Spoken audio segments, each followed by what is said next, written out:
Hear Me See Me podcast is sponsored by Zenoti, the #1 cloud software for salons and spas. Because when people feel good, they find their greatness. I am Stuart Roberts, and I'm really excited to introduce my new podcast, Hear Me See Me. It's just over 5 years ago, I did something that changed my life. What it did, more than I could have ever realised, it helped me. I have met some absolutely amazing people. Some of the people that work in some of these places, many of them are volunteers, but some of them it is their job. I'd had this idea after being inspired by a guy in America I'd seen cutting hair on the streets and seeing the difference it made to the guys who were there. This is more than a job. This is a calling.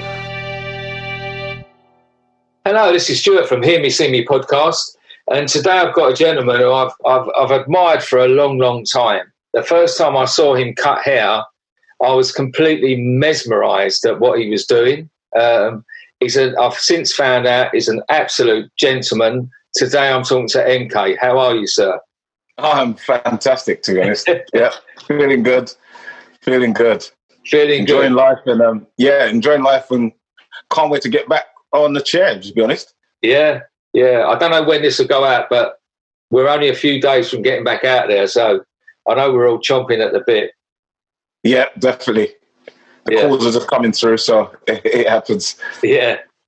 So, let's get right in and begin at the beginning. Like the young MK. How was the young MK, and how did he see his future? We'll take you back to a very young man at school, say. Wow, you know what? I wouldn't really know what. I didn't have a. In fact, I did have a goal in mind when I was young, and I wanted to be a stuntman. Right. Yeah, I wanted to be a stuntman. I thought I was going to be a stuntman because I liked The Fall Guy. You know that program, The Fall Guy? Yeah. I thought I was going to be a stuntman, and I turned out to be a barber. I mean, I think that's slightly that way, and the stuntman's like somewhere down there. But I don't know. I think what it just happened. I stumbled across barbering. I was at school. And one of the things about school is when you're going through school, there's always that identity crisis where you're trying to find out your place in it. Yeah. Are you the leader or the follower? And you don't. And there was something in me where I didn't like the following, but didn't feel like I was a sort of like do what everyone else was doing. I was still very much a leader in my own right in terms of what I was doing, but I was a very quiet leader, just sort of like, I'll do my thing. I won't really copy anywhere, but I'll hang around with you guys and whatever. But there was something that I just felt that I needed something. And I just remember it started off right at the first day of school. First day of school, I've gone to school, and a bunch of guys have come up to me. We were playing football, and they've just come up to me, bullied me, taken my ball, kicked it way over so you couldn't get it again. Right. And it was like, I can't remember. There was a few of them. And I was like, what's going on? So I went to try and fight one of them, and then all of them ganged up on me. Mm. So I kind of just like punched and then ran away. And then when I ran away, I went to run away and find all the guys that I knew. Well, I didn't know because it's my first day, but I just went and found all the black guys that I knew, literally, on the first day and go, oh, these guys have just done da-da-da-da. Let's come together, da-da-da, let's go sort them out. And we just went and sorted them out, one by one in the toilet. And that's how I was as a young lad, just clean. I didn't trouble anyone, but you come my way and it's a different story. And it was just like that. And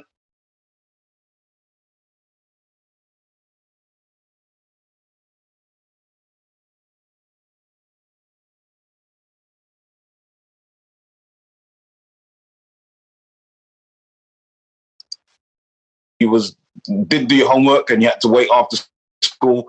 We would all wait for him. All of us. There weren't many of us. There was only, in my whole year, there was like 6 black guys, 3 black girls in the whole year, and there was about 200 people. Right. Yeah, so that's how that was. And then, so I didn't really have anything on understanding where I was going to go, but that was it. I just liked that leadership part. And then what happened was we was going to go to a party, and there was a girl whose party it was, and this girl was known as a bit of a, let's just say she was partial to the opposite sex. Let's just say that. And probably more partial than others. And so we was walking down. It was Walthamstow Market. Can't forget the day. And none of us had a haircut, but we was walking down the market, and my mate goes, "Oh my gosh, look at that! There's a massive dildo in the window." I was like, "Whoa!" It was like, seriously, it was like, "Why are you putting the dildo right in the front of the shop?" And it's not even a sex shop. It's just like one of those, odd bits and bobs shops. Like you just go in, you can go and get a battery for a phone, or you can get a Hoover bag for your Hoover, or a dildo. Do you know what I mean? Or get a toe clipping thing for your toes, that sort of shop. And right next to it, once we'd gone there and had a little laugh at it, right next to it was a wall, little trimmer, and it had this little face of a black guy with these lines in his head. And it was a blue one. So we went on, we looked at it and was like, "Oh, we should get that." It was like 16 quid. There was 4 of us. So we all put all our money in, 4 quid each, put the money in, took it, went back to my mate's house. His name was Mark Pinnock. Went back to his house. Everyone butchered each other. And mine was the best butcher job. Right.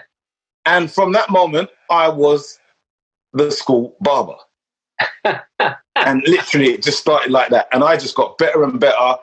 And as I got better, I started charging a bit of money, and I was able to buy records, and I was able to fund my studio time that I used to like going into the studio and MCing and stuff like that. And I was part of a rap group at the time, and we ended up putting a little track out on White Label, and it got to the radio stations, local ones, and did a couple PAs even. But I just liked music, and I was able to buy my own decks and go out and enjoy myself. And I was like the first guy that was able to go out and have a girlfriend and get in a cab, and go to the cinema and get a cab home. Yeah, you know what I mean? And it felt really good. It was a really good part of independence, and I just I loved the position, and I was able to meet a lot of my friends' brothers, and then my friends' brothers brought their friends. Right. So the age group of which I was associated with or was allowed to conversate with started to go up and up. So now there's this 13-year-old going on 14, talking to 26, 27, 19, 18, and so on. And so all these different ages I'm able to have conversation with. And I'm learning so much about how the elder generation kind of maneuver and do things. And it was just a great position. And I was able to get into the older parties. And because I had decks and they would come around my house and I'd be able to cut. And they would say, "Well, can you mix?" And I'm like, "Yeah, I can mix." Oh, wow, you're good. We got a party. You should come down.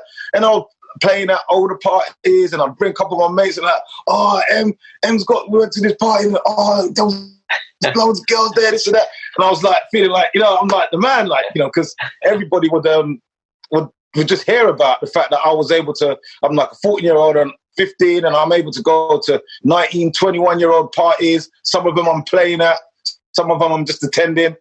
It was to be honest, school life was wicked. I loved every aspect of it. Loved it. Once I found barbering at like 13, that was it. School, the next 3 years was just brilliant. Absolutely brilliant in everything. And it gave me confidence everywhere because I was good at cricket, I was good at rugby, I was good at athletics, I was good at tennis, and I was in all the school teams for all of these sports. And I had a really, really good time. I can't fault my secondary school years at all. Brilliant stuff. Absolutely brilliant. So there was only like, what'd you say? So there was only 5 or 6 black kids at the school at the time. Was that? Yeah, at the time. Yeah. Yeah, at that time. Because I remember I think it wasn't until I was about 14 that the first black kid came along to our school. Yeah. I remember him, and he was I made friends with him. He was a guy called Harold. His name was Harold. And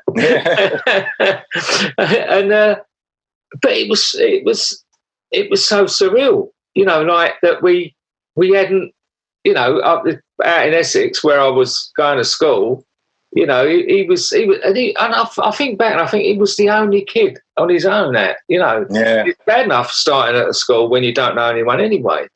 Yeah, it is, exactly. And I don't remember him having a hard time, but I didn't.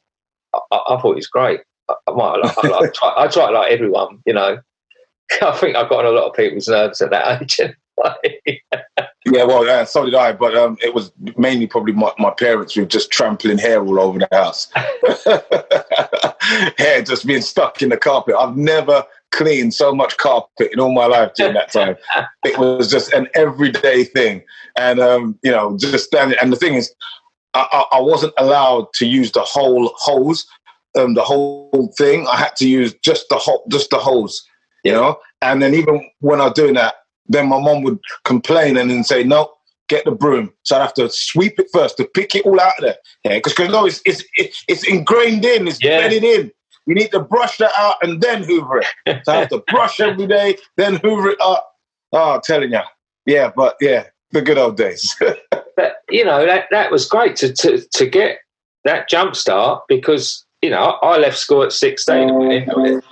And then it took quite a long time, But you hit the floor running then, didn't you, at a young age?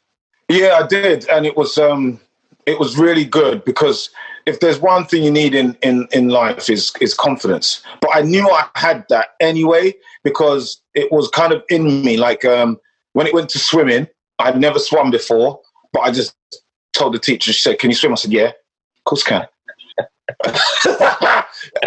I've seen it on TV many times. That's what I'm saying in my head. Yeah, they get in there, their legs flap and their arms go around. How hard could it be? I went in there and it was just, you couldn't even see me. I was splashing so much. There was just this splash moving from one side of the pool to the other. You know what I mean?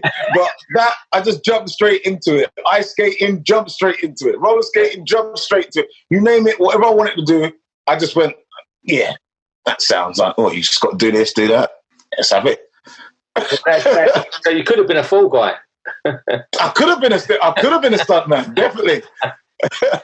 Probably a dead one, really. With that attitude, anyway.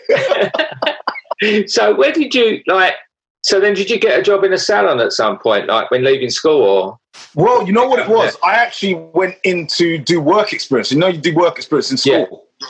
So I did work experience in school at a salon called Finesse, which was in Edmonton. And I did that, and that went really well. So they liked me. They said, he's a well-mannered young man. And so I said to them, well, when I finish my work experience, could I come and do Saturdays? Yeah. So I went and did Saturdays there.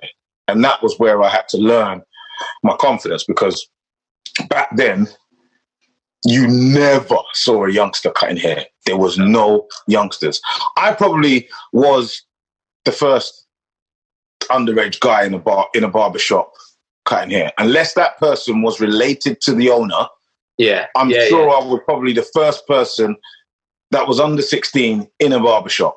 Yeah. I reckon I was. Because you're talking like 91. Do you know what I mean? That sort of age, that sort of time. And I was doing Saturdays there. And the thing is, no one wanted the young guys to cut their hair. So, you always hear this. Why am I cut here? Boy, I don't want no young man I cut my hair, No, man. You sure him can cut hair? And that's what I used to hear every single weekend. Yeah. And all I would do is after a while, I had to kind of like innovate myself. So I would, first of all, I thought, let me be friends with the barbers. So I would go and get the lunches and go and get their this and hopefully that they might recommend me. They would just try. So, he can go and cut his hair. What, him can cut hair? boy, I'm no young. But and then we're like, what is that? The end of you're not even gonna defend me and say he's good and nothing. So, well, in there if you want him to cut your hair in there. So that didn't work. So I ended up sort of like sweeping up around them. That didn't work. I ended up changing up my station. So I'd make sure my station was always 10 times nicer and cleaner and what than they were. Then I changed my dress sense. So I'd wear a barber's jacket. I'd wear a shirt underneath it. I'd wear trousers and comfortable shoes. Whereas before I used to just be in trainers, and I said, no, I'm going to try and look as much of a big man as possible. And have a proper coat. I went and got myself, big man's coat, like long one. And, do you know what I mean? And cover work my bag. And I'd have my bag, and it would be a proper bag. I invested in a little leather bag and made sure I had my tools out. And I laid my tools out neatly. Yeah. Not that I knew this. I hadn't been to college. I didn't know. I just thought I want everyone to see that I'm in order. That didn't work. So then the hair that I was cutting at home, I brought the pictures that I used to take. Back then it was Polaroids. Take the Polaroids and stick them all around. That didn't work. Then I would do a graffiti thing on my wall and then put like a scissors cutting through the thing to try and make more attention. That didn't work. So I put that logo on the back of my barber's jacket. And one day a kid was like, and then someone said to him, oh, yeah, he can cut your kid's hair because I think the dad wanted to get out pretty quick. So I cut the kid's hair so he didn't have to wait. Now he's not having to wait for his son as well. So I cut the kid's hair. The kid loved it. And that was the beginning. And now I was the kid cutter. Yeah? So as I got into the kid cut, and then some of the fathers started realizing, my kid's hair is better than mine. Yeah. So then I started to get one or two adults, and then I had a little name for myself in that area. But then the boss started getting a bit leery and a bit this and wanted more money off me. And I'm thinking, wait, I ain't even left school. And you're trying to like take this and do this, and I'm like, nah. So anyway, I ended up leaving there, and I just dotted around from barbershop to barbershop trying to learn what I could learn. And some places was absolutely disgusting in terms of either its mannerisms, its habits, its standards. I didn't know what I was searching for, to be honest, Stuart, but it wasn't there. And some places I was there for one day, some places I was there for a week, some places might have been a couple months, but nowhere was longer than six. And I tried every salon and every barbershop in North London at that time. And there was one barbershop that I avoided because they were like proper. They had shirt and tie, waistcoat, appointments, really professional. And I just kept avoiding it. And then to the point where I'd run out of barbershops to go to. I have to go there. What am I going to do? So I just went and took my friend and said, can I do a haircut for you guys and show you that I'm good enough to work here? That's exactly what I said. I just said, can I do a haircut for you guys and show you guys I'm good enough to work here? And he went, okay, when do you want to do this? I went, I'll do this whenever. You can do this today, you do it tomorrow, whenever. He gave me a time and day to come back. Went back, did it. He said, you're all right, but you got to polish up here and there, but we can work with you. And I worked for him for 7 months with no pay, near enough every 6 days a week. And I was there for like 10 hours a day. No pay. Yeah, no pay, not a penny. Didn't even give me transport. Oh. And, he'd buy me lunch here and there, but no pay. But I just wanted to learn from the guy. I'd heard about the guy. I went to one of the hair shows, and this guy's model, the owner, the boss, his name's Audie Cummings, he went and done a competition, and his model didn't turn up. So he went and cut his own hair on stage and put a little design in it, and he used his hands like it was Braille, and was like, and you're like, damn, that's bloody confident. You're just gonna feel, and then just go, and I'm like, what? I'm standing there, my mouth dropped. I was in awe of this guy. I was like, you didn't just cut your hair on stage in front of everybody with Braille technique. I'm like, who does that? And I just admired him from there, and he was just a phenomenal boss. And in a long story cut short, I was there for like 3 or 4 years, and I'd gone from an apprentice with no pay to a manager running the shop with 16 staff under me, doing shift systems from 8 in the morning till 10 o'clock at night. And how old was you at that point? I was 19, going on 20. 19? Yeah. Going on 20, and I was managing that shop, yeah. I was so determined. I just wanted to be that guy. I wanted to be the boss. Yeah. Yeah, just wanted to do everything that he did, and I just did everything. I didn't care what he told me to do. I just did it. And some of the things would make me really upset, Stuart. I'm telling you. Like go and clean the toilet bowl at the back and the toilets and scrub down the front window. And we used to have to, the front of the shop, you'd have to bleach it down and spray it down and then brush it clean and all of that jazz stuff. None of the apprentices have to do now.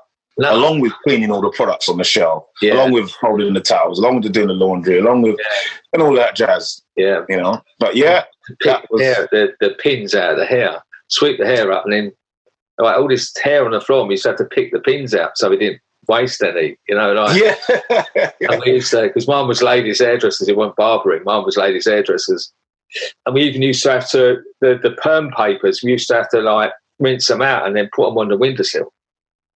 Oh, well, yeah, we had to pick the hairs out the brushes, out the rollers. Those were the days. Didn't like it. And I kind of chose barbering anyway, because during the time of me going to college to do hairdressing, I went to London College of Fashion, and I was thinking of going into hairdressing because you couldn't learn barbering. You had to kind of take barbering as a little unit and still do all of hairdressing. And the only thing that made me not want to do hairdressing was the perm lotions back then. Yeah. Oh, they stunk. Oh, they stunk, Stuart. They were horrid. And none of the salons had air conditioning back then like they do now. Oh, it was horrid. Come the summer, it was heaving perm lotion. And back then, late 80s, early 90s, perms were the thing. They were coming in and out of the salon all day long. Kids, men, the whole family would come in and have a perm. You'd have more perms at the same time than sinks available to do the neutralising. So you literally was pulling people away from to get some water on to neutralise a perm in between. It was absolutely stunk. It used to make your eyes water. Oh, I couldn't take it, and that was the main reason why I left hairdressing was because of the perm lotion. Couldn't take it. Before you move on to the next bit, what I found interesting is that when you were going all around North London in all these different barbershops, being the man that you are now that I know, the one place you was avoiding was the place where, as I know you now, was where you fitted the most. Yeah, I was scared. I didn't feel like I was worthy to go there. Yeah, because I had no education. I was self-taught. This was all osmosis. This was me just learning through trial and error. And remember, back then, there's no YouTube, internet, videos, DVDs to pick up. None of that. So it literally, you are questioning what you're doing and then going, why is it not working? Why does it not look like that? Yeah. Oh, let me try this. Yeah. And then it still doesn't look like that. Let me try this. So loads of trial and error. So you don't realize you're actually training yourself to actually become better just by observation and questioning what you're seeing, which is what learning is. Yeah.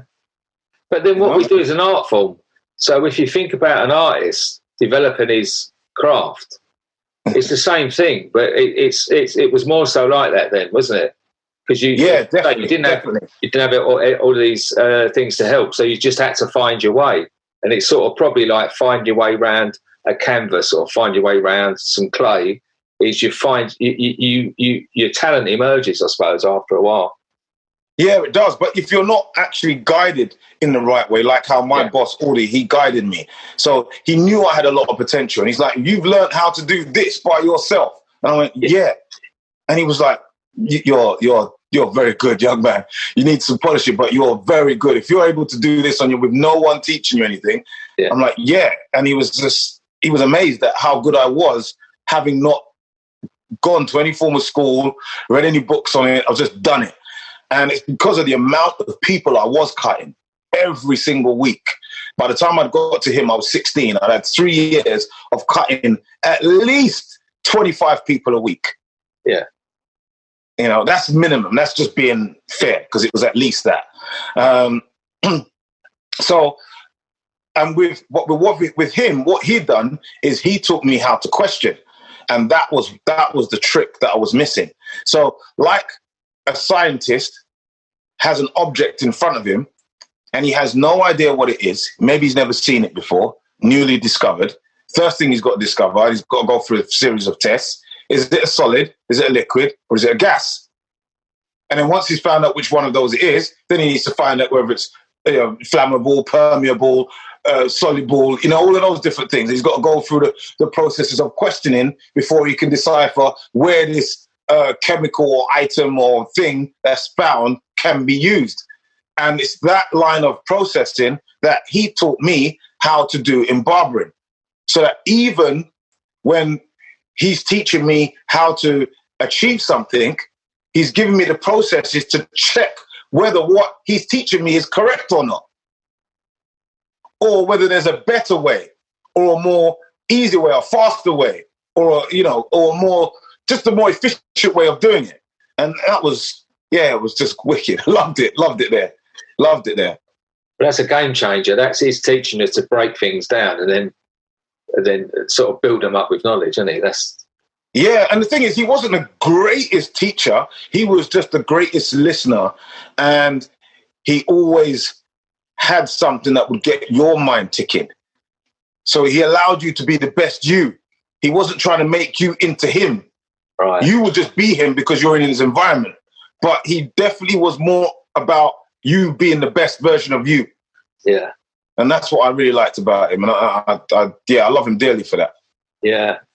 There's these people that come in early in your life that you carry through with you and you don't keep in touch sometimes, but they've, like my boss, my first boss, and, they make such an impact on your life. I think not only as your hairdressing career, but a young man at that age, they sort of influence a lot of your attitudes towards your life as well. Yeah, definitely. I mean, he was the one that kind of grew me, kind of boy to man type of thing, because my dad probably didn't have the sort of best father-son relationship with his father. So he lacked the skills of being able to pass that down to me and have the conversations and give me the nurturing mentally or spiritually that I needed. His was just the guidance, don't go down that path, which is really, if you've gone down that path, then I'll just beat it out of you not to go back down that path. And that was basically, he was a disciplinarian, not a mind coach or a spiritual coach or that was him. So I kind of got my fatherhood in that barbershop and obviously speaking to men as well and learning from their mistakes, and you finding out why they're not happy today and why they're upset today and who's made them really angry today. And then you're finding out the stories that led up to that incident. And those are great teachers as well. And you realize, whoa, you come across some of these scenarios in your own life. You're like, well, I better not go down there. And then some of them you go, well, why not? Have a go. Yeah. I'm relating so much to it as well. Like my dad was the same thing. He was an army. He was a PTI in the army, and he only had one way. But then his was such a severe upbringing that I think he done really well, compared to that. And I think now that I've got children, I'm a much better able to be a parent now.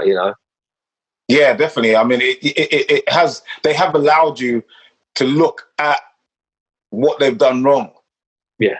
Or didn't quite get right. Because, the thing is, with the hairdressing game, the barbering game, because you're coming across so much people, you have you're subjected to comparison. And I don't know a stylist or a hairdresser that hasn't done this, where you're comparing yourself to others and their lives and maybe the things that they've done or not done to yourself, because you're trying to get an understanding, especially as you're growing up. Yeah, you're trying to get an understanding of yourself. You're trying to see where you fit in society, and are you part of this and are you part of that? I mean, I know they've got the lower class, middle class, and upper class and all that jazz. We don't want to go there, but you still try to pigeonhole yourself because of the way that you was taught in school. That is, you've got to find a box for yourself, otherwise you're not whole. Do you know what I mean? Yeah. You know, it's sad, really, in some respects, because you really need to find your own unique path, and it's only when you find a lane of confidence that you're proud of who you are and what you're doing, that you just seek to not worry about what anyone else is doing and just do your thing. Yeah, that comes later, doesn't it? It does come later. Yeah, it does. I've found that a lot of the time early on in life, I was actually trying to be someone else. I didn't particularly know who I was, so I was trying to be whoever I was around at that time. I was trying to be more like that, you know, and I didn't even know what I really wanted till later in life. So yeah, sometimes some people don't know for a long time. They never find it. I mean, there's aspects I thought I knew what I wanted, but I didn't. How can I put this? I didn't realize how much of a love I had for a certain aspect of my trade than the others. So there's one part that I really love more, which, because it was just kind of an icing on the cake, I didn't take it that seriously that I could just have a career in just that path.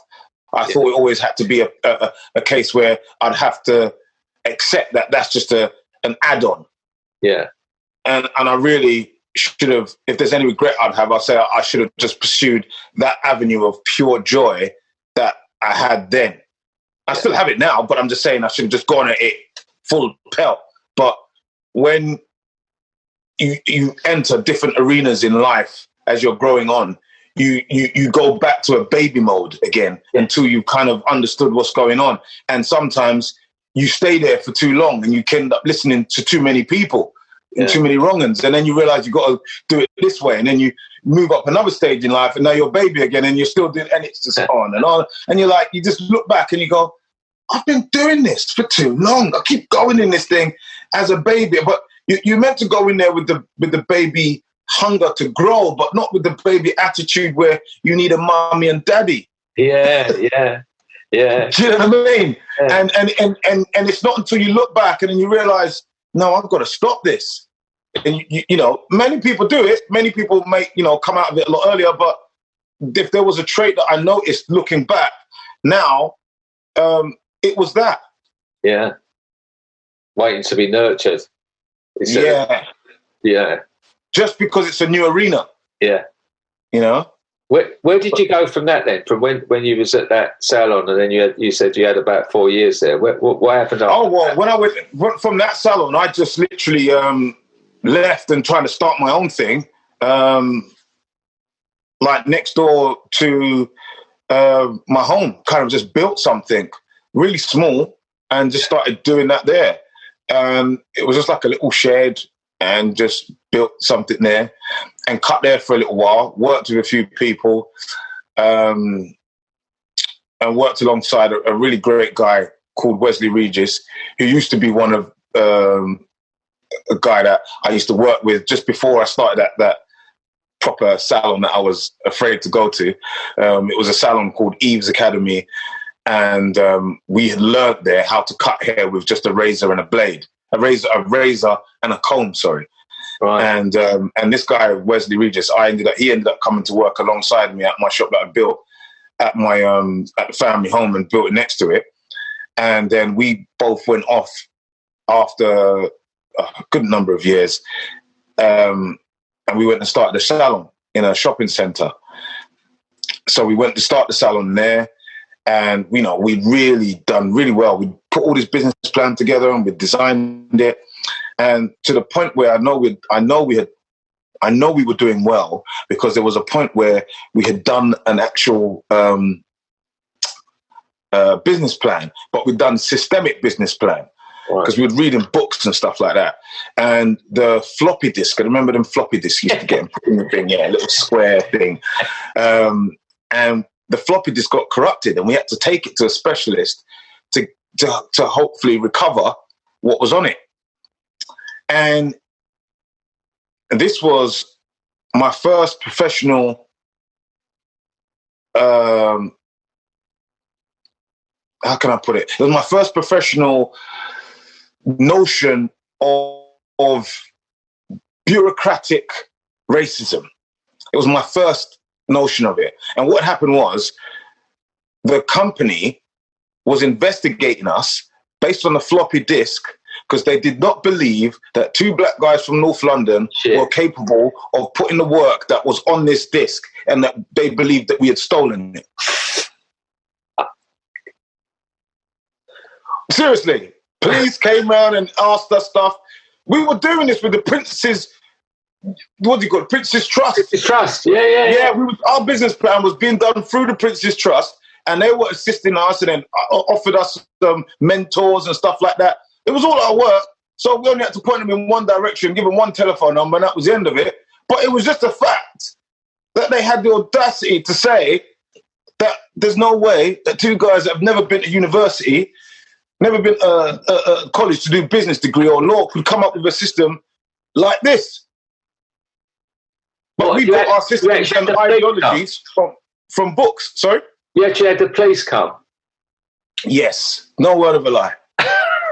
We were investigated because they thought we'd stolen it from a company. Wow. You know, because this is a time where you've got not many companies even with a computer in their businesses. Yeah. Let alone us coming up with systemic systems for operations and training and assessment and all of this jazz. And we had like calculated systems for knowing like, okay, if you bring someone in this, you're going to need these are your resources, how much that's going to cost, and who's going to manage that, and that goes there, and that person manages that, and monitoring the flow of information that goes through the business. Yeah, we were doing that, and yeah, we got investigated, and that was kind of like my first taste of it, and it was just like, wow, what the hell's going on here? Yeah, you know. So anyway, we got out of that pretty quick, and we started our business, and the funny thing is, you know, when you work together closely, I don't know if you work together closely with someone. Yeah. But obviously, if you're working closely together, that means even your partners are getting the same amount of attention as each other. So his girlfriend, my girlfriend, will probably get the same amount of attention because they would only see us when we're not together. Yeah. So a lot of the time we were together. So our first two children, the dates of our first two children are days apart. Days apart. Our second child, his first child is like 4 weeks difference from mine. Yeah. His first child's 4 weeks difference. His second child is the same day as my first child. Yeah. Yeah, birthdays wise. And, you know, but we've got both children are like the same ages, just a few months apart, a few days apart, days like that, because we were just doing things at the same time, you know, literally. And the one thing that was a difference is that when we were doing the business, we were doing it and, you know, enjoying the business, but we didn't see eye to eye in some things. Yeah. And I wanted to take it according to the plan, and he wanted to just like get it going. And we just saw differences. And it was only because of the children. As soon as we had the children, our ideologies changed. Right, yeah. We were the same. We did everything the same. We worked the same hours. We did everything the same. But the moment the children came up into our lives, our focus switched in terms of what was really important to us and what was not important to us. And our priorities changed. And you can see it to this day. I've got 2 children. He has 5 children today. He's a man after my own heart. Yeah, he's got 5 children, 5 boys. They've been trying for a girl since then. Haven't got the girl, but yeah, it just goes to show, even having a partner, you know, we just slightly changed, but it was still a good experience. We'd kitted out this shop, done it really well. We had people that used to travel and just gone past just to see the shop. Well, once the kids came, our ideology slightly changed, and we saw different focuses for the business in itself in terms of the direction we wanted to take it. He was all about getting the bums on the chairs and just getting barbers in there and making it happen. And I was more like getting the right barbers in there and making sure that they're trained correctly before they came in. And it was it didn't really work out too well. And then we had a few break-ins where our shop got broken into 3 times. My car got vandalized a few times, and it was literally because we'd got a shop. It literally was. It was jealous people. And it just got, it really put a down on things. And I even had some trophies that were stolen along with the stuff that was stolen before, which never get back. But, and lo and behold, basically that, I think that we lasted virtually about 4 years. I kept trying to put money in it, and it didn't work out. And I lost the shop, and then I lost the house. I had to go back to my mum's, knock on the door, and say, "Yeah, can you have me back, mum?" And this time I've got a little kid with another one on the way. This wasn't easy, and so what I had done, I decided to. I went through a little bit of depression for about a month or so, and then I just got up and I went, "No, I'm not having this. I'm not having this. My children can't have this." And I sought about making a name for myself. So I said, right, I might not have a shop, I might not have a home. I still have me. I still got my skills, and I'm going to make something myself. And I literally went for every competition that was going during the time whilst I never had a shop. So whilst I was going for competitions, I was actually cutting hair and using the money. Every penny was going into building a shop. And that shop, just kept building. And it's still one of the same shops I still work from today. And this shop is now big enough where I've got like 5 chairs. I've got quite a waiting area that can hold up to at least, it can hold up a number of people, because now I do seminars in the salon, and I can have at least 20 to 25 people watching a seminar in the salon. We've got 2 toilets, a reception, a nice little staff room with everything it needs. Yeah. And we've got a long hallway that leads to the front of the building, and its own separate door, and you walk down through the garden, and shops at the back, and I built it myself. Yeah. And that's kind of where I operate from today. I mean, it was a lot smaller back then when I started out, because I just wanted to just get going, and that was just enough for 1-2 chairs, a little waiting area, and I just worked from there. And I still had a receptionist, still did everything that I could do, and just made the best of what I had. And I'm talking about working in overalls, and as soon as the client's gone, I might go and buy some nails or buy some wood, and I'd come back and I'd carry on chopping and cutting and hammering and banging until the next client came along.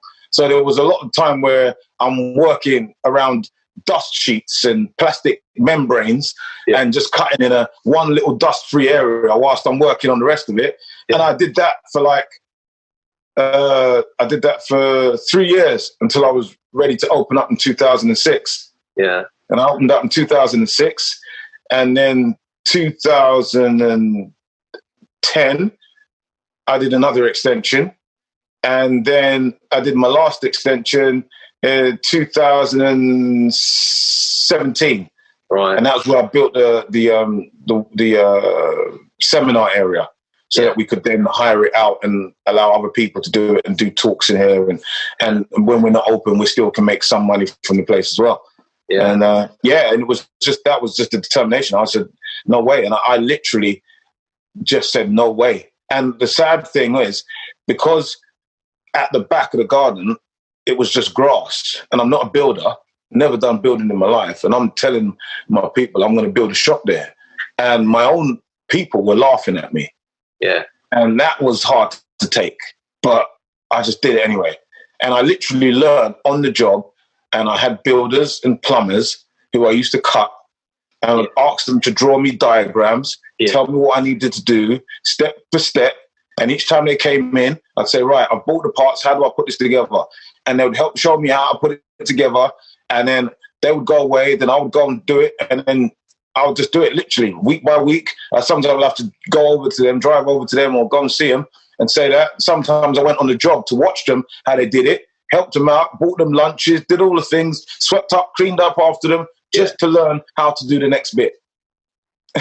And I did everything. I did the plumbing, the electrics, the woodwork, all that.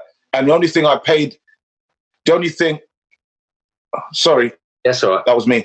Yeah, the only thing I ended up paying for was the connection. Like when you want to connect the actual electrics to the fuse box. Yeah. That's what I paid for to get my certificate.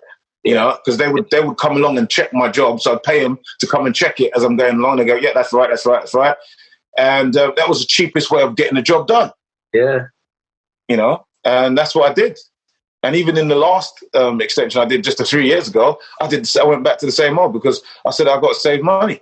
Because I had some guys do some building work for me and they fluffed it up, absolutely fluffed it up. I wasted thousands on idiots and more idiots and more idiots. Yeah. And to the point where I was trying to get a cheaper job and it ended up being more expensive than if I'd gone for the pros. And literally I had to do most of it all again. Yeah. Yeah. I mean, I've often said that if you want to, you know, like if someone's into building and they want to make some decent money, is to sort of do salon refits. Because so many times over the years, I've seen companies and I think, how are you ever going to make that money back? Because you're talking about 200 grand, 300 grand refits on businesses. And you think, how much have you got to earn to get that back? You know, it's ego, isn't it, over... Yeah, you can make things. Yeah, I mean, my salon, I have to admit, I'm not. It's not even a brag, but I know my salon is nicer than most salons that you see on most high streets. It is. Yeah. You know, I spent time on it. You can see that there's care and attention being spent on it and in it, and I take great pride in what we're doing. And I don't think you need to spend. You need to spend good money. I don't think you need to spend obscene amounts of money. No, you know, if you feel prepared to get your hands dirty. And even if you didn't want to get your hands dirty, there's plenty of college students that are actually working to do this job as a trade that are in their second and third year of doing it. Go and get the ones in their last year. They've learned something by now. Yeah. You just have to coach them. And then you can just bring one guy in that knows how to do the job just to be an overseer. He comes in the morning, he comes at the end, and that's it. And he's just paying him to have a little look. He's the foreman. I had my salon in 1988, and me and my dad spent 3 months. You know, we bought.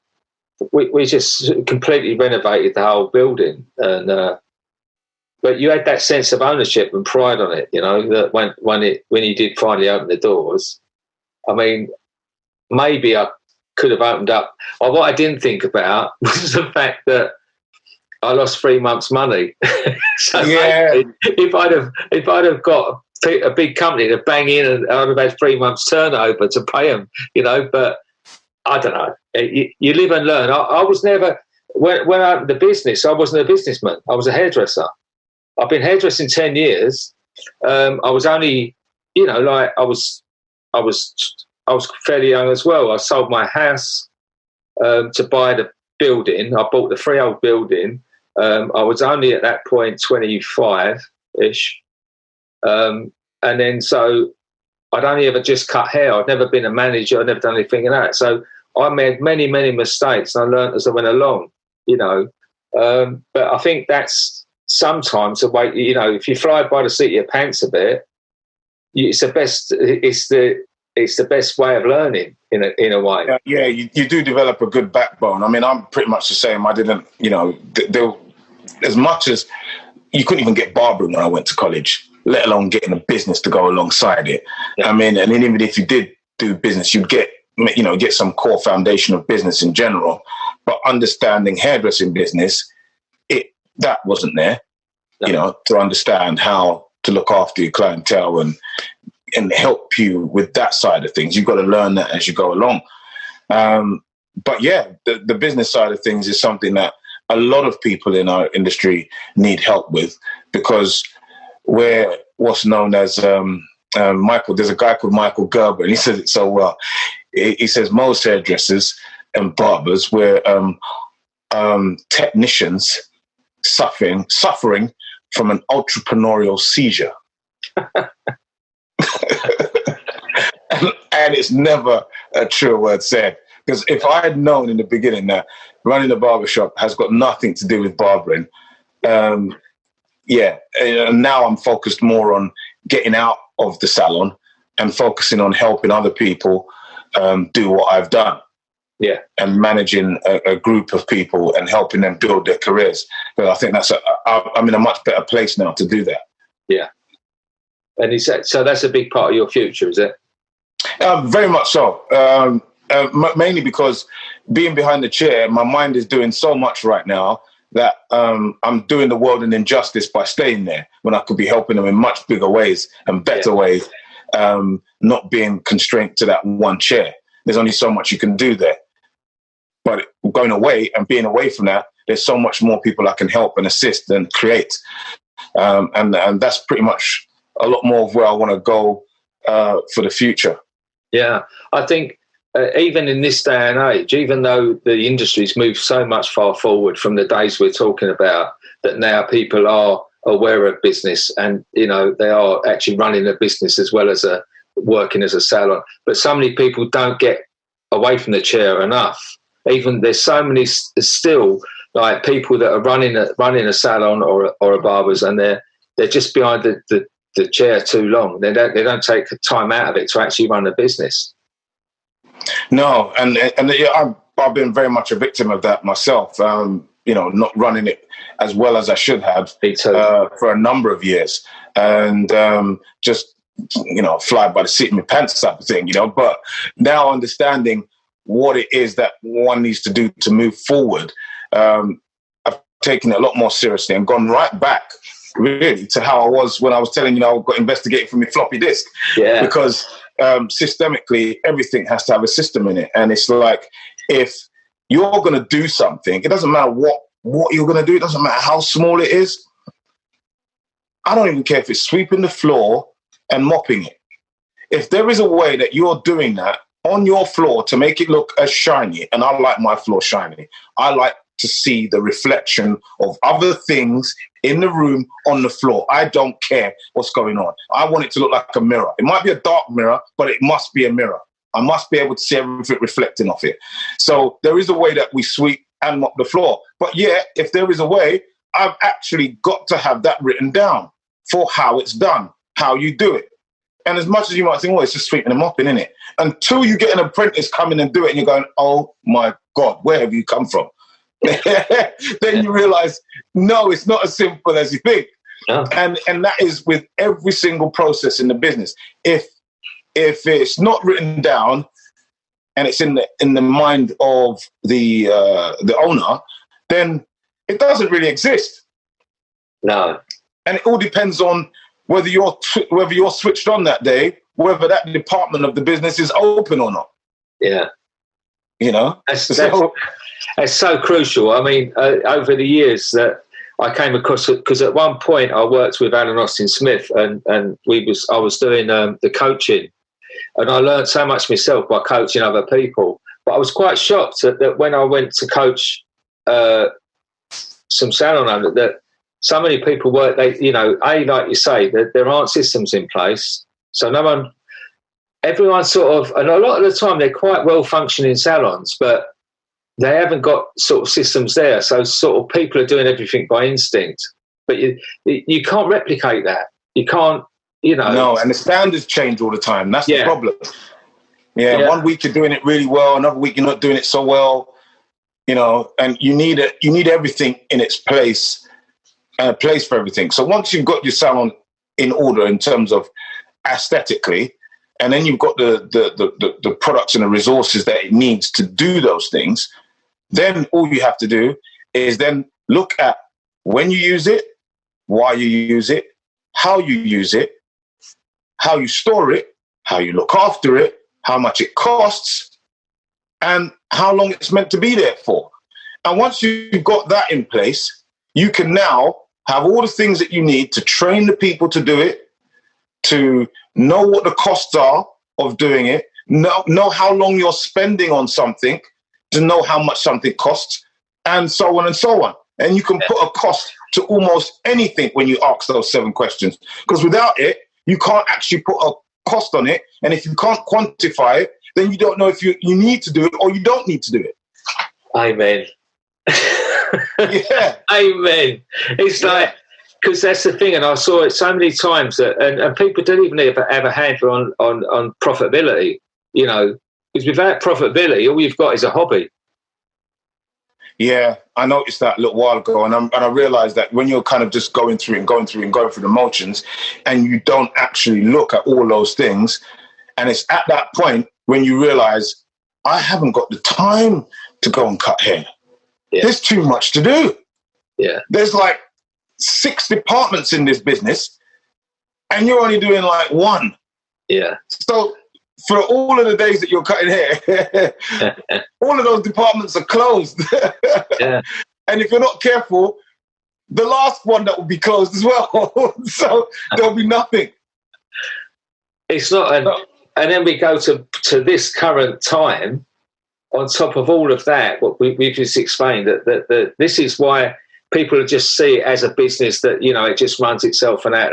It doesn't happen. It takes a lot of time, effort, and emotion to get the places open.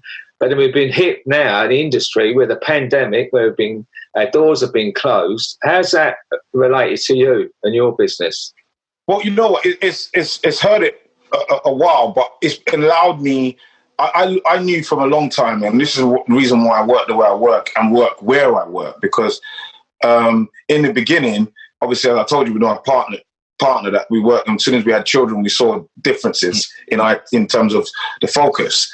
And I look at him, and I'm in great admiration of him and his family and his union. He's got his 5 children and his wife, and they're just there and, you know, and having it. And maybe because I kind of focused so much on business that I didn't manage to kind of set up that tight unit with my children and their mum, you know. So that kind of broke down, but I still kept things very tight. We're very close. I always found it was important whilst I was growing up, even though we weren't together, to go out for meals every month so that the children could see us getting along amicably and having a dinner and talking and just learning the functions of a family and how it needs to communicate, regardless of whether we are a true one or not. But we can at least still be it, you know, in front of them and for their sake.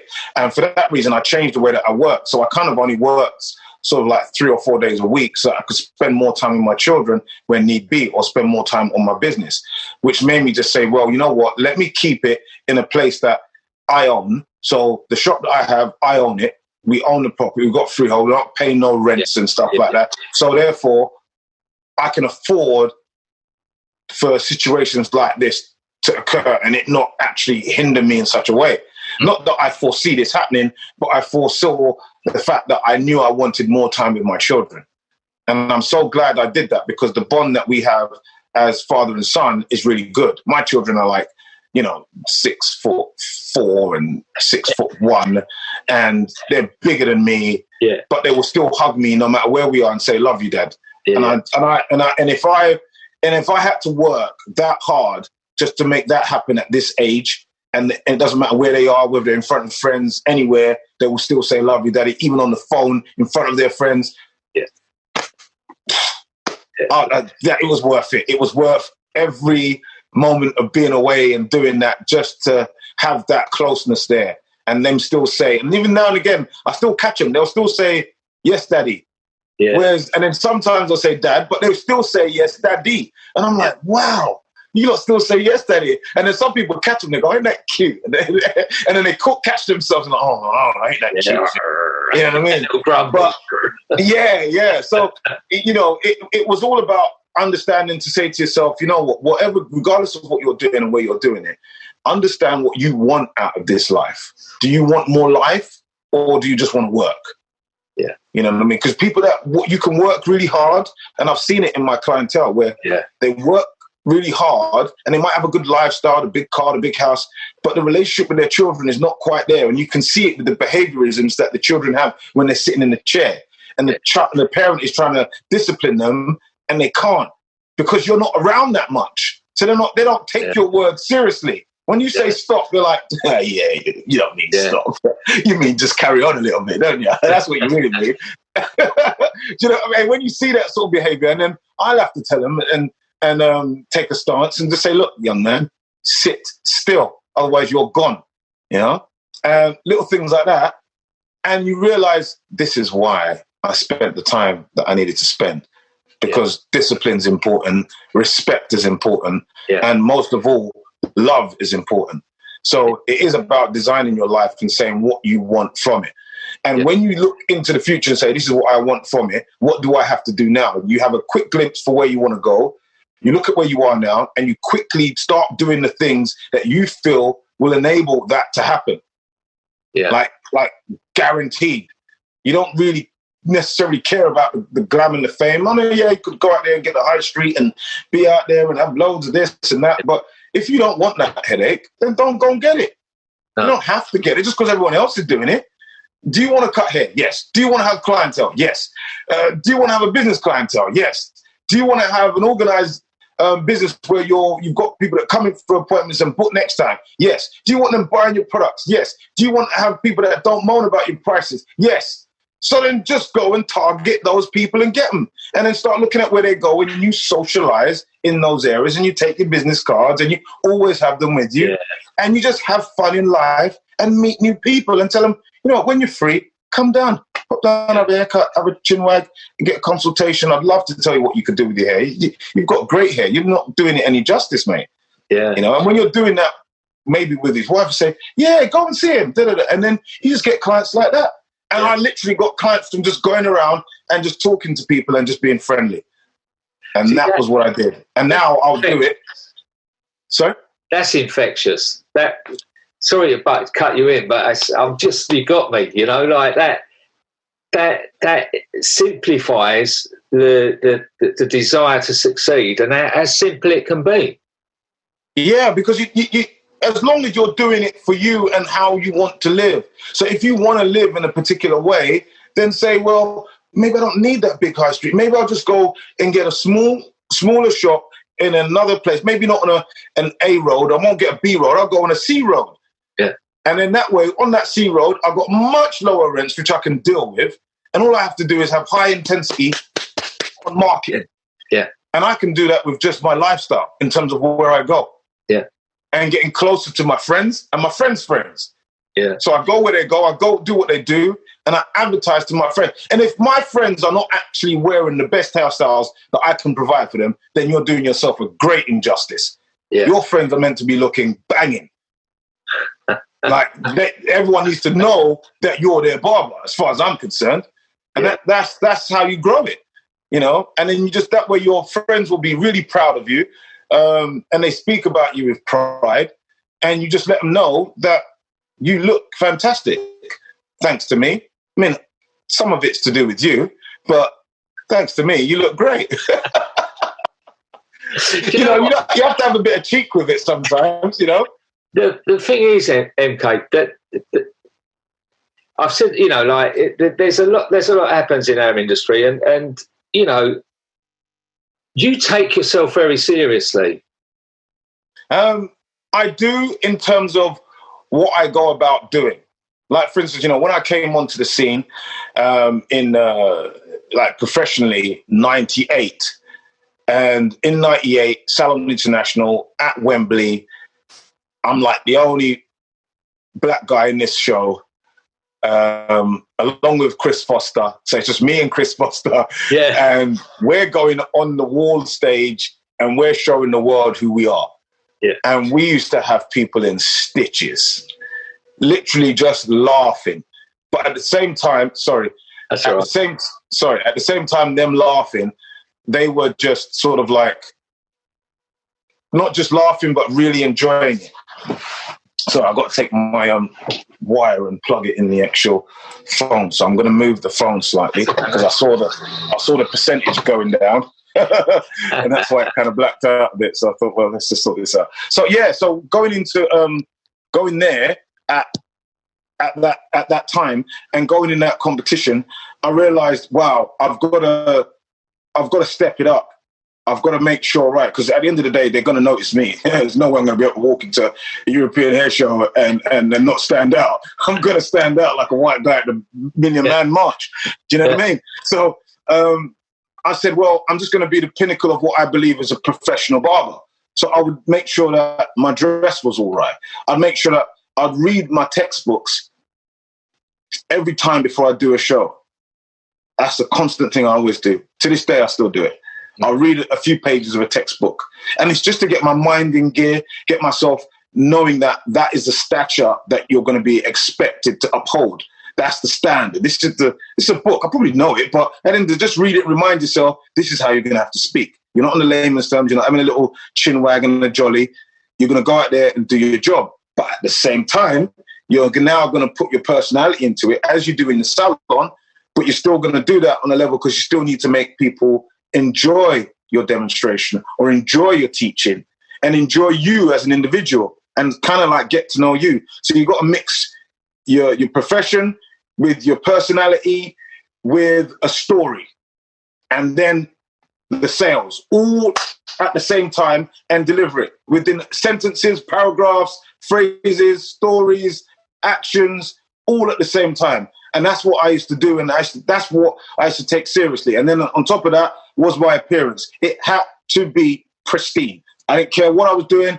I didn't care what it is. I didn't care if it was loud, but it would be pristine. And I'd be in order. I'm very conscious of the fashion and color coordinated and orchestrated in everything that I did. And that's how I took it seriously. But at the same time, never forget the fun, because otherwise it's just going to feel like a job. So it was about, how do I get this point across, this message across, and still be me and still have fun? And it was that at that stage, from 98 right through 2004, and I reckon it was 2004 really, that the boom came. Bam! Everybody wanted to be a barber. Yeah. And I'd influenced nearly everybody out there in barbering, because they kept popping along to the hair shows and seeing myself, Foster, people like Five, and we're there showing off, doing our stuff. Yeah. And I'm like, boom, boom, boom. And then more, and the barbering just became hip, popular, and very fashionable. Yeah. Yeah. Well, my point is as well that, you know, and I mean that as a compliment, that you take yourself seriously. And I don't mean, and as opposed to you don't take yourself too seriously, which is not you at all. But, you know, our industry complains a lot. You know, we're not taken seriously. But then you have, you know, we have a lot of instances where we don't act professionally. Now, in this life, you can't have your cake and eat it. And that's why I described what you do, because, like, you are on point when you're on stage. You know, you are, and as you say, you're a very well dressed man. But you can't act in a certain way and then moan because you get treated a different way. Yeah, and that's the sad thing sometimes, because you nowadays you go to shows and some people think, yeah, we're on the stage, we do the professional thing, and we go back to the hotel and get completely rat-assed and do and say all sorts of things. And I've even seen fights. Yeah. And you're like, oh, come on. Yeah. What's going on here? Yeah, we're not but at the same time, I am proud of my industry in the fact that it has stepped up.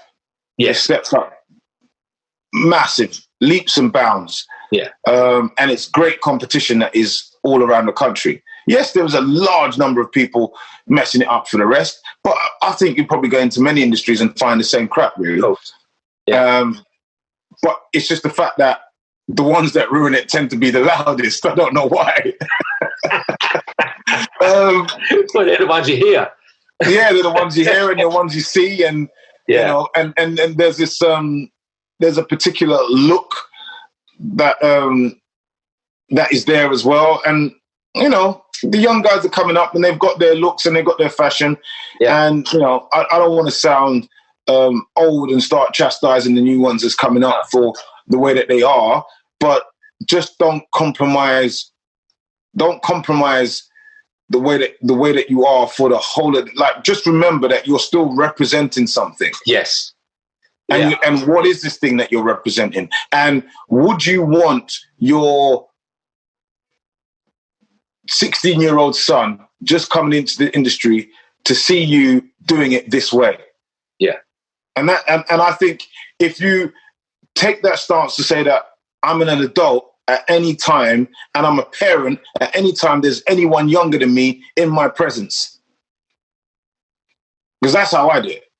If I've got a child in front of me and in my salon, I'm his dad. For that moment that he's in the chair, I'm his dad. Yeah. And I'm going to treat him as my son in the chair. And the same when I'm out in the street, same when I go and do a talk at a college. These are all my children. And what would I tell them? Just helping out and showing the next generation how the industry is and the attitude that you should have when you're coming into it, I think is paramount to how we do it. And I mean, I think it's important that you have your identity. And I think sometimes people are compromising their identity for the professionalism. Now, you don't need to bring your whole character to the job. You just bring some of your character to the job. You're meant to enhance the job, not the job be you. You know what I mean? You be the job. You're meant to enhance the role, you know? So that your personal stuff, you keep over there. Yeah. But you bring your character to the job, but remembering not to compromise the job at hand. And that's where I think some of the youngsters are going wrong, in my opinion. Yeah. But that's not for me to say that they should be conducting themselves in this way. I think that you get an immediate change the moment that they put themselves in that position and then realize maybe they are exposing too much of themselves. You need to keep some of yourself for your family, your girlfriend, your children, you know, and all the rest of your friends. You keep that part of yourself with them that they only get to see and they only get to hear. But there's an aspect of you which still wants to allow people to hear you, still allow people to see your vision for life, your zest for life, your wanting to help or assist or even show off. And if you just get into the reasons as to why you want to do that and what impact are you hoping for it to have on the people that you're showing off to, and what would you hope for them to do as a result of that, then you will soon change your attitude and you'll find the right path on how much of yourself you should bring in there. Once you give the why and you give the what you're expecting and you're giving the what are you hoping for them to do with once you've done those two things. And once you do that, you don't need to confuse yourself with how much of yourself you need to bring in there because you've just got the model of what you're doing it for. Yeah. And that will allow you to know what part of yourself to bring in. And that's it. Doesn't have to get complicated. It just has to have a reason. Yeah. Yeah. So, you know, and that's the thing. You know, no one wants to listen to someone that just goes, don't like your top. Yeah. I'm like, why? Don't like it. Forget you then. You don't even know why you don't like what you like. So what's the point of listening to you? But if you're actually going out there and performing your craft in that way, you're doing that. That's what you're doing to the industry. Yeah. You're almost going to the, well, I don't like that. Well, why don't you like it? Yeah. Be the change. Make the change. Do you know what I mean? And when you have that reasoning, you will be able to make your mark in your own unique way just by being you. But you must have the reason. Yeah. And it's that being responsible and taking responsibility. Yeah. You know, definitely. You know, like, and being aware that because it's not only on stage that we're looked at. In this society now, it's on stage we're looked at. Obviously, if we get to be on stage, we've got a responsibility to be representative. But at the same time, you know, we can be judged on our social media. You know, and I do sometimes question, you know, what people are putting on there. You know, and I think, I know. You know, it does happen. I mean, to be honest, I'm a victim of it myself. I go and I do a show, as you know, Training Day Tuesday. Every Tuesday, I'm talking to my industry and assisting and showing off and helping them and asking questions. But, you know, there's been a particular week where I was literally hurt by something that I'd seen. And it was from a group of people and friends that you would expect to act and portray better. Yeah. But they didn't. They let me down. They let themselves down, in all honesty. But I was so infuriated by the fact that I had to speak about it to my industry so that these people could see the impact of what they do. Mm. and know that this is the repercussion of what they do. And it was only lucky that it wasn't in person that happened, because I had allowed myself to get to a place that I shouldn't have allowed myself to get to because of that infuriation. You know what I mean? And as a youngster, or as an individual in general, as we're growing up, it's very important to be in charge of our emotions, because if we're not, then we give onus and power to that which we've allowed to affect us emotionally. Yeah. Because they now become the focus. They now have the power. They're kind of controlling you like a little puppet because you're now not doing. And I was so infuriated for 2 days. I didn't do anything that I intended to do. So I was deviated from my plan for 2 whole days just because I allowed something. But it showed a vulnerability on my side that I wasn't ready for. I put a level of trust in something that let me down completely. And when it let me down, and it was racial and it was explicit and it was imagery, I was infuriated. So I thought, you know what, with the fact that I have training day choosers and I'm teaching people and helping people, there was an aspect of the raw feeling that came out that day. And as a part of me regrets doing it, but I don't. I do because I showed a vulnerable part of myself. But then again, I'm thinking, this is life. And sometimes you're just letting people know that you're human as well and you have feelings too. Yeah. And at the same time, I can acknowledge right there and then what I'm going to do about it. And what you can do about it, should you be in a position like what I am in today. Yeah. And now I'm here talking with you.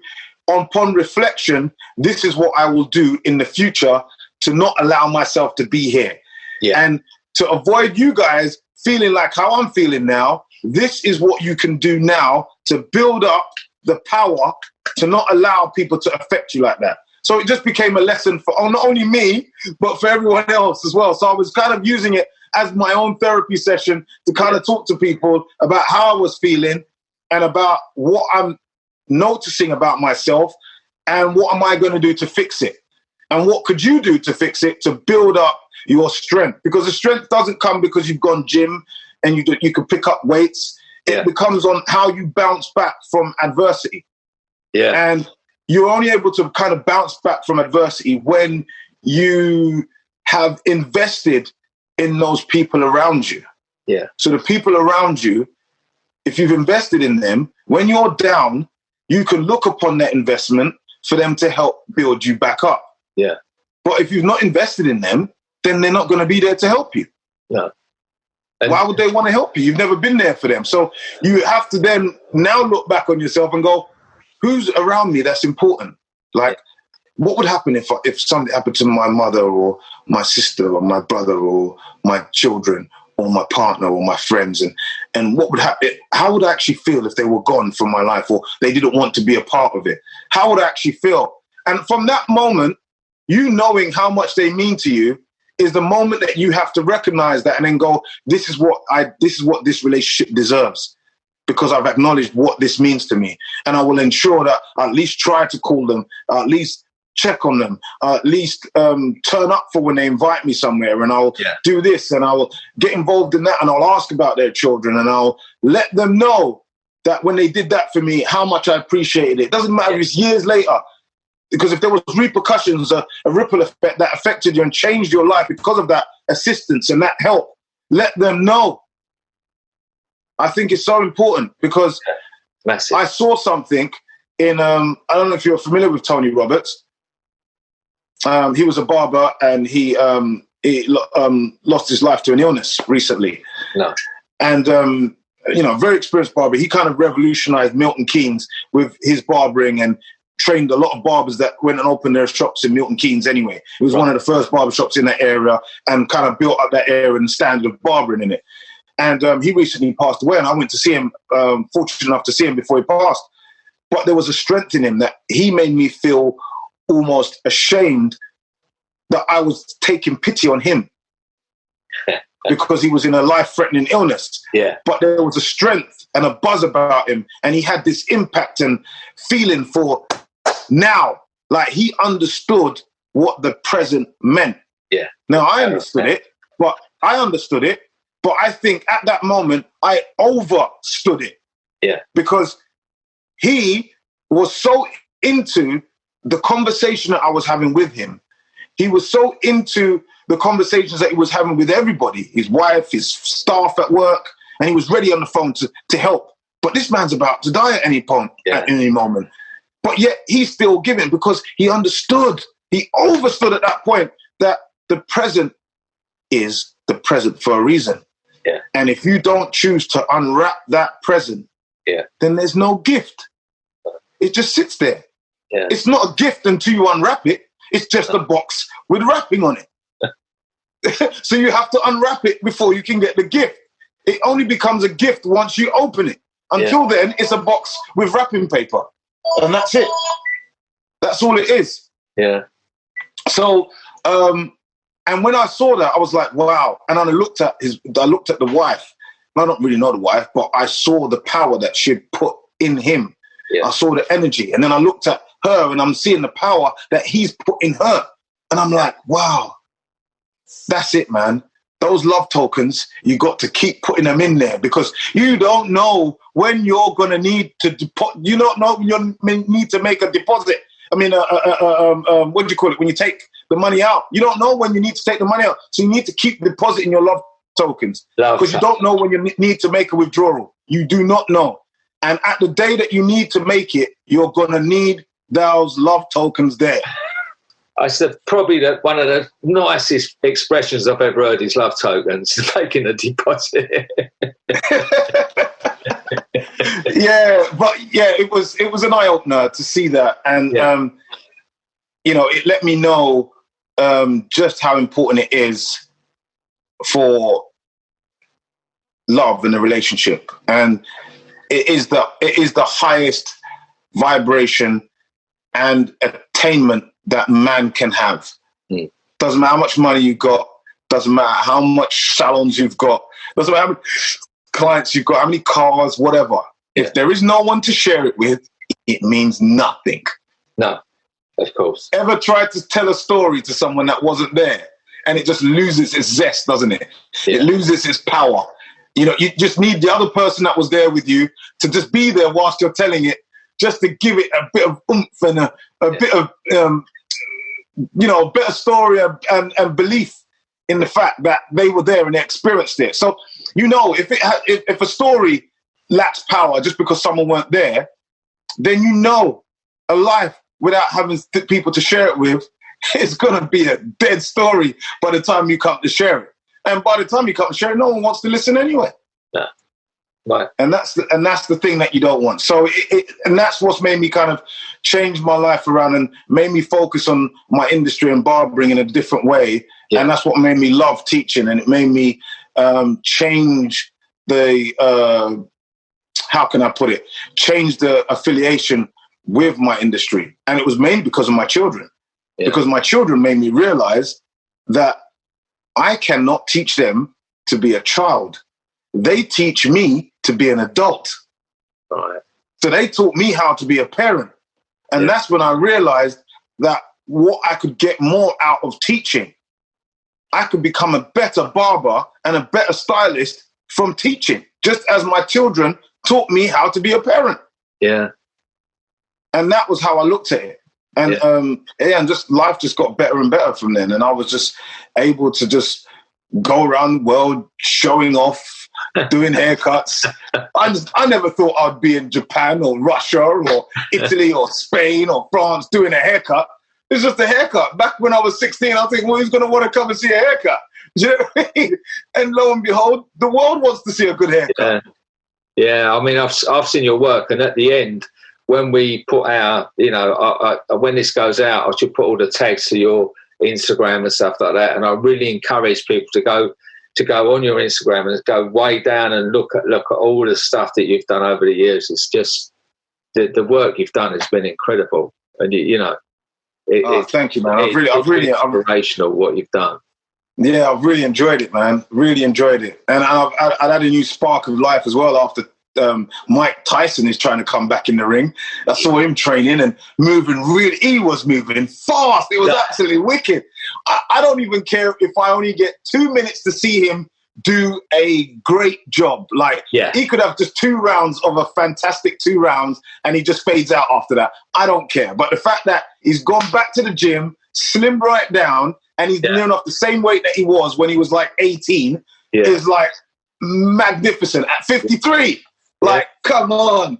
That's ridiculous. I know, and I listened to him on Joe Rogan, and then I listened to Roy Jones Jr. on Joe Rogan. He had them both on, long conversations, but both of them have been legends in their own time, but both of them have got that fire, you know. They have got the fire. And me seeing that, it gave me fire again. And you fire. And I had to dedicate, and I realised I've gone my whole life, I hadn't dedicated a haircut to Mike Tyson. I was like, no, I've got to do a haircut for Mike Tyson. Yeah. So I did a portrait of Mike Tyson. I was like, I'm proud of this. This looks wicked. Yeah. And I was like, put that out there. So I'm definitely going to relaunch that again when he has the fight and let everyone see that again and promote him and get that going. So, it's good that you can look back on your work as well, and you can kind of make it timeless with the fact that it's artwork that I've done in hair as well. Yeah. It's hair art. And I loved it because of the fact that I could concentrate. There was that real concentration. Not many people in life can ask themselves, when was the last time you sat down and spent 3 hours, didn't move, and stayed focused on that one topic for 3 hours without a break? Don't go nowhere. Don't do nothing else. No. Don't sip a drink. Don't go and have a chit chat. Yeah. 3 hours or more on one thing and don't think about nothing else. Not many people do. No. And for that reason is why I like still doing designs and doing it at that high level, because it allows you to train for focus. Yeah. Because there's not any other services that allow it. I mean, some people, if they do a balayage, maybe that might take them equal amount of time, but they're not constantly on it. There's times when they got to leave it develop and they're going to have a chin wag and a coffee, Yeah. But to be focused on there, knowing that one wrong move, and you're going to have to wait 2 weeks to correct it. You've got to be fully engaged, like completely engaged. Yeah. It's not like make a mistake, wipe a bit of tint off and then slap it back on or rub it out or put more paint over it. No, once you've made a mistake, that's it. You've got to be the king of innovator. You've got to innovate a whole new style, a whole new person, a whole new whatever it is. I've been stood by the stage, and stood mesmerised at you working like that, and it's when you're standing looking at it and seeing it unfold before your eyes, it's quite magnificent. It's stunning what you do. Yeah, thank you. And that's why I didn't want to ever let that die. And there was a number of people that made me kind of lose the love for it, because not the love for it, but it was like, oh, designs are out now, people don't do them. And I'm like, well, the bob has been around since how long? Why is no one going to criticize the bob? Yeah. What? Because that's a classic, and so is a line, and so is a design. It's a classic. Yeah. It's been around from the 80s. So for something to still be around in different areas of the world, it might not be around here, but it's still a thing. And if it's done really well, it's still, people are still in awe of a well done haircut. It doesn't matter how old it is. Yeah. If it's done well, it will be respected and it will be adored. That's it. Perfection is timeless. Yes, there you go. Thank you. And couldn't have put it better myself. Thank you. That's it. I'm using that one now. I'm stealing that from you, Stuart. Thank you. Man. Take it. Well, MK, it's been an absolute joy. We've had a few interruptions and a few stops here and there, but my mate Stu is going to put it all together. Wow. That'll be fun. Honest, good luck, Stu. Thanks for that. But it's really great, and this is what I love about my new passion in podcasting, is that I get now to have a really good sit-down conversation with people. I've only managed to get little glimpses of a little grabbed conversation here and there, a few minutes here, a few minutes there, when I can really, and I respected you before, but I've got a real utmost respect for you now, MK. I love what you've done. I love what you achieved. And, as soon as we're out of lockdown, I'm going to come and have a coffee in your salon. Oh, you're more than welcome. You're more than welcome. Come see it, man. Come and see it. Yeah, I'm coming. I feel like I've got to come now. I've got to come now. I've just got to come and sit there and have a coffee. Oh, good. You're welcome. But, thank you so much. Nah, good luck. And I know we're going to work on something in the future. You know, like we want to bring the most respected industry as we can, an industry we both love. And thanks so much for your time today. And you take care. I will do. Thank you so much. Thanks, mate. Just over 5 years ago, I did something that changed my life. What it did, more than I could have ever realised, it helped me. I have met some absolutely amazing people, some of the people that work in some of these places. Many of them are volunteers, but some of them, it is their job. This is more than a job, this is a calling.